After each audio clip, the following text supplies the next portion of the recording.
Gabriel Jesus और AD एंकेटिया ही 2 striker हैं जिन्हें आर्सेनल अपने प्लान्स में रख रही है अपकमिंग सीज़न के लिए। और ये कहा जा रहा है कि उनकी अभी प्रायोरिटी सिर्फ़ एक स्ट्राइकर साइन करने की है, क्योंकि उन्होंने एडी एंकेटिया को ऑलरेडी एक कॉन्ट्रैक्ट एक्सटेंशन दे चुका है और Gabriel Jesus is the number 1 club priority for the striker position. ये न्यूज़ आई है डेविड ऑर्नस्टीन की तरफ से, जो कि एक बहुत रिलायबल सोर्स हैं, जब आर्सेनल के न्यूज़ के रिगार्डिंग बात आती है। उसके साथ-साथ फब्रिज़ियो रोमानो ने भी सेम चीज़ को एक तरीके से कन्फर्म किया है कि गैब्रियल जेसुस के साथ और उनके एजेंट्स के साथ पॉज़िटिव टॉक्स हो रही है। ये भी कहा जा रहा है कि वो लास्ट वीक एमिरेट्स स्टेडियम्स में भी आए थे और मेन इश्यू जो अभी है वो है बस एक मैनचेस्टर सिटी के साथ फी डिसाइड करना। मैनचेस्टर सिटी जो उनके लिए 50 टू 60 मिलियन चाहती है, बट आर्सेनल वो फीस अभी पे नहीं करना चाहती बिकॉज़ सिर्फ़ 1 साल बचा है और सिटी ऑलरेडी 2-2 स्ट्राइकर ला चुकी है, तो एक तरीके से सिटी भी गैब्रियल जेसुस को अपनी टीम से सेल करना ही चाहती है। उसके साथ-साथ जो एक और स्ट्राइकर ऑप्शन आर्सेनल के लिए बनता हुआ दिख रहा है, वो है डोमिनिक काल्वर्ट-लुइन फ्रॉम एवर्टन। तो डोमिनिक काल्वर्ट-लुइन का लास्ट सीज़न जो कि था 2021 का सीज़न, वो बहुत अच्छा गया था। उन्होंने 16 गोल्स एंड 5 असिस्ट किए थे। लेकिन जो अभी उनका करंट सीज़न था 22-22 21-22 उनमें उनका सीज़न इतना अच्छा नहीं गया। वो इंजरी से बहुत परेशान रहे, बहुत कम मैचेस स्टार्ट किए उन्होंने एवर्टन के लिए। बट डोमिनिक काल्वर्ट-लुइन एक ऐसे प्लेयर हैं जिन्हें आर्सेनल के बोर्ड में काफ़ी लोग पसंद करते हैं और जो उन्हें एमिरेट्स स्टेडियम में लाना चाहते हैं। अभी देखने वाली बात होगी कि क्या डोमिनिक काल्वर्ट-लुइन एक स्ट्रॉन्ग लाइक इंटरेस्ट है आर्सेनल के और मिकेल आर्टेटा के, बिकॉज़ अभी तो ऐसा ही लग रहा है कि आर्सेनल सिर्फ़ एक ही स्ट्राइकर साइन करेगी।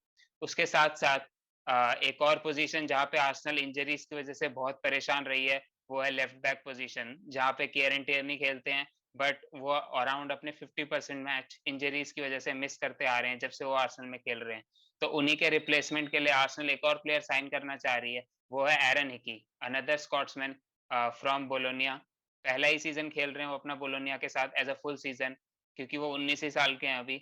बट ऐसा कहा जा रहा है कि बहुत कंक्रीट इंटरेस्ट है आर्सेनल का उनमें और आर्सेनल बहुत ही जल्द एक बिड भी ऑफ़र कर सकती है बोलोनिया को।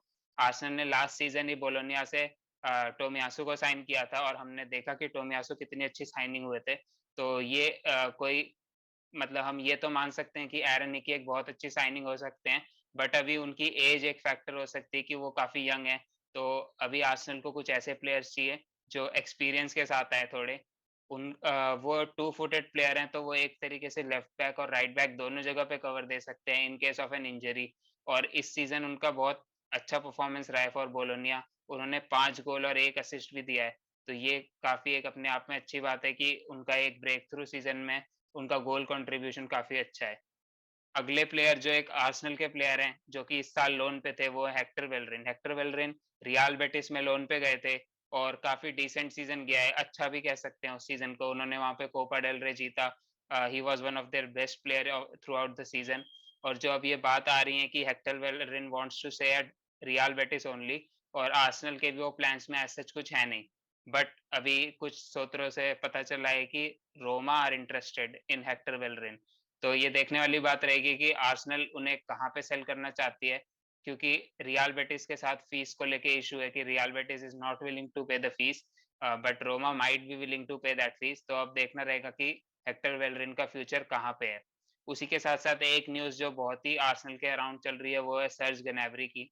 तो जैसे कि न्यूज़ आई थी कि Sadio Mane might leave Liverpool and go to Bayern Munich, और सर्ज ग्नैब्री के साथ भी जो बायर्न म्यूनिच के कॉन्ट्रैक्ट एक्सटेंशन के टॉक्स हैं वो फेल हो रहे हैं, बिकॉज़ उतनी सैलरी जितनी सर्ज ग्नैब्री चाहते हैं बायर्न म्यूनिच प्रोवाइड नहीं कर पा रही है।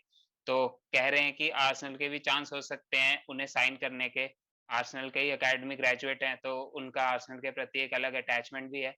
बट देखने वाली बात अभी के लिए ये है कि अभी तक सिर्फ रूमर्स हैं और मेनली ऐसी रूमर्स हैं जो सिर्फ फैन्स ने बनाई है, बिकॉज़ अभी तक कोई भी एक जर्नलिस्ट के सोर्स से भी कोई न्यूज़ आई नहीं है। एक और क्लब जो बहुत पैसे खर्च करने वाला है इस बार, वो है Manchester United, because Manchester United का one of the worst season था जो अभी खत्म हुआ है और they want to go into a rebuild with their new manager Erik ten हैग।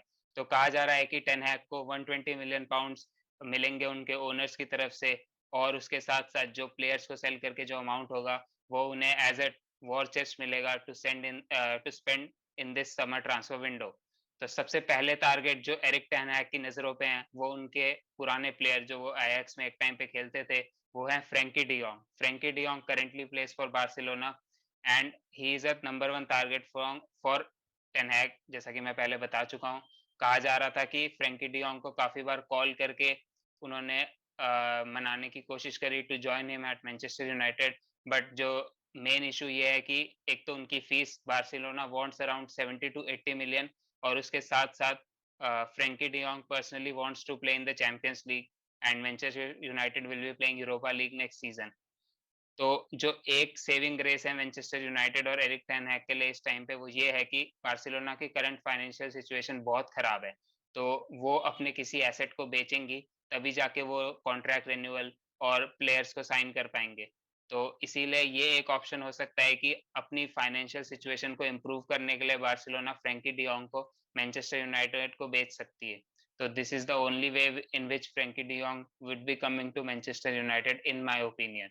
उसके साथ-साथ ये कहा जा रहा है कि क्योंकि यूनाइटेड उन्हें यूसीएल ऑफर नहीं कर रही है, United are willing to pay him around 24 million euros per season, which will make him the highest paid player in the team, even more than Ronaldo. तो रोनाल्डो से भी ज़्यादा सैलरी ऑफर की जा रही है, और एक तरीके से एक टिपिकल मैनचेस्टर यूनाइटेड है कि अगर कोई प्लेयर आना नहीं चाहता, they just throw a load of money at him कि भाई इतनी सैलरी ले लो और आ जाओ वापस। अभी उन्होंने पॉग्बा को भी around 400,000 pound per week offer किया था, but still Pogba walked away. But I think this is the only way in which any top player would come to them right now, because they will have to offer him more salary than any other club would. तो उसी के साथ-साथ जो Manchester United दूसरे जो reason है जहाँ पे अपने आप को स्ट्रेंथन करना चाहती है, वो है उनका defence. Harry Maguire, Lindelof, Raphael Varane तीनों सेंटर बैक्स का काफ़ी पुअर सीज़न गया था।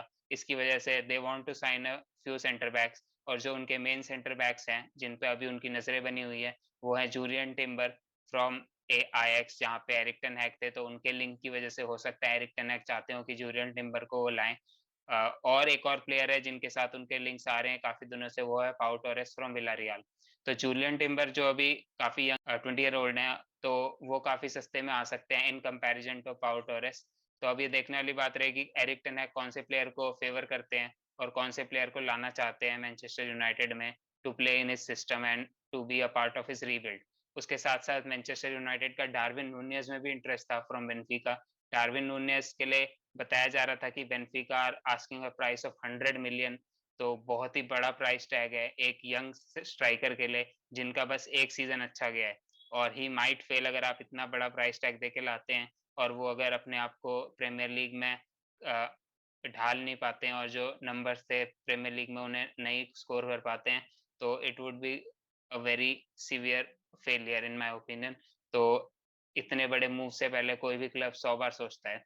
और डार्विन नूनेज़ में एक और क्लब जो इंटरेस्टेड है, वो है लिवरपूल।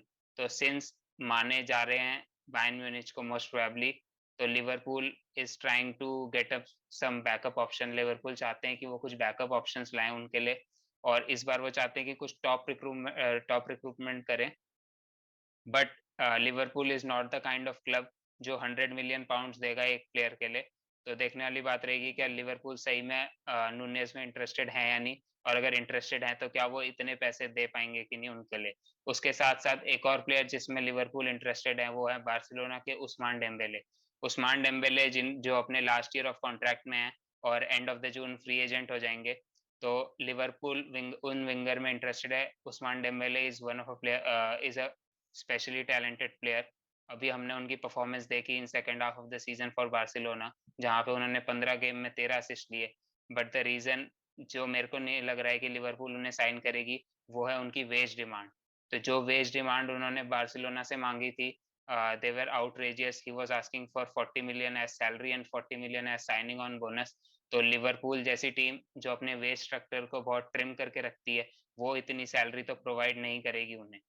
सैलरी की ही वजह से मो साला का भी कॉन्ट्रैक्ट एक्सटेंशन अभी के लिए हॉल्ट हो रखा है, और he might leave on free from next season अगर एक कॉन्ट्रैक्ट एक्सटेंशन लिवरपूल उनसे साइन नहीं। इसी के साथ-साथ सारी ट्रांसफर न्यूज़ आज के लिए यहीं खत्म करता हूँ। मिलता हूँ नेक्स्ट वीडियो में, तब तक के लिए बाय बाय।